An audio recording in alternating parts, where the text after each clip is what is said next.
일단 위자료가 그대로 유지된 게 좀 놀라운 일인데 최소한 위자료는 파기되지 않을까 했었거든요. 근데 그 위자료가 그대로 인용이 되고 혼외자 인정이랄지 그리고 이혼 소송 중에 공식 행사에 내연녀를 제동하는지 일반적인 사례랑은 비교하기 어려울 정도로 피고의 정신적 고통이라든지 손해가 막심한 거는 맞아요. 그래도 20억이 인정된 거는 좀 놀랍죠.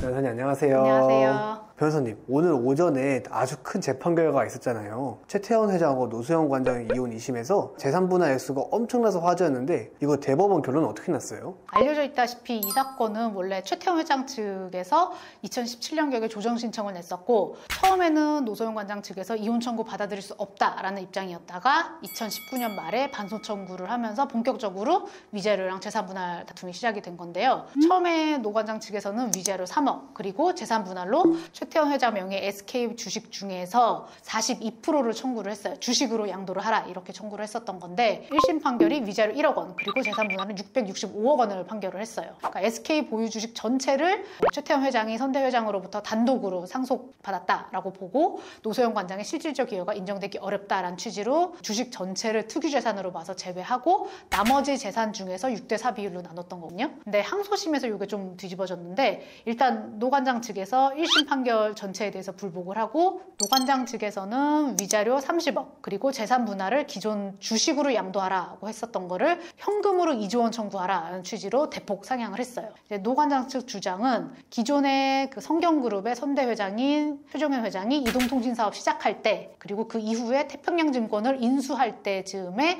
노태우 전 대통령의 300억가량 금전 지원이 있었고 또 그 이후에도 혼인 기간 중에 최태원 회장이 주식을 70만 주를 또 별도로 인수를 하고 그리고 98년에 최종현 회장 사망 이후에 현재까지 기업이 이렇게까지 크게 성장하는 데는 노소영 관장의 기여가 있었다라는 주장인 건데요. 항소심 재판부에서는 노 관장 측 주장을 받아들여서 기존 1심에서 배제되었던 주식을 전부 포함시켜서 공동재산을 총 4조 115억 원을 판단을 하고 그중 노소영 관장 측 기여분을 35% 정도를 인정을 해서 재산분할 금액만 1조 3,800억 원 그리고 위자료도 엄청난 금액인 20억을 인정을 해준 거예요. 아마 위자료는 두 사람들의 자녀가 탄원서도 내고 그리고 그 즈음에 내연녀랑 동반으로 공식 행사 참석하고 있던 최태원 회장 행보가 조금 영향을 끼치지 않았나 싶기도 한데요. 어쨌든 이 항소심 판결에 대해서 최태원 회장 측이 위자료, 재산분할 전부 불복해서 상고를 했고 오늘 오전에 선고가 났는데 위자료 상고는 기각 그리고 재산분할은 파기환송하는 판결이 나왔습니다.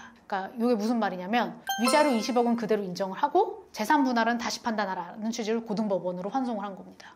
파기환송이요? 왜 그걸 다시 판단하라고 한 거죠? 일단 대법에서 판단 근거를 보면 일단 노태우 전 대통령의 금전 지원, 300억 원 금전 지원이 있었다라는 그 주장을 배척을 한 거예요. 이 부분 전 대통령이 300억을 지원을 해줬다 치더라도 그 300억 원은 결국에는 노태우 전 대통령이 재임 기간 동안 불법적으로 취득한 뇌물의 일부로 본 거예요. 그래서 이 부분을 재산분할 기여도로 인정할 수 없다는 취지인 건데 원래 민법에도 보면은 746조에 불법 원인급여는 반환 청구를 할 수 없다라는 규정이 있거든요. 이게 무슨 말이냐면 불법한 데 쓰일 줄 알고 준 돈은 다시 돌려달라고 청구할 수 없다는 거예요. 이를테면은 뭐 도박 자금을 대줬다든지 아니면은 뭐 불법적인 거 누군가를 해하라고 이제 교사하면서 준 돈이 있다고 친다면 그런 돈을 다시 반환 청구를 할 수는 없다라는 취지인 거죠. 그래서 같은 선상에서 이런 비자금도 결국에는 재임 기간 동안 뇌물로 형성된 돈이라면 그 불법하게 받은 돈을 가지고 결국 자녀들이나 사돈댁의 재산 증식에 기여를 하라고 이제 내준 셈인 건데 이걸 보호하고 인정해 줄 수는 없다는 취지인 거죠.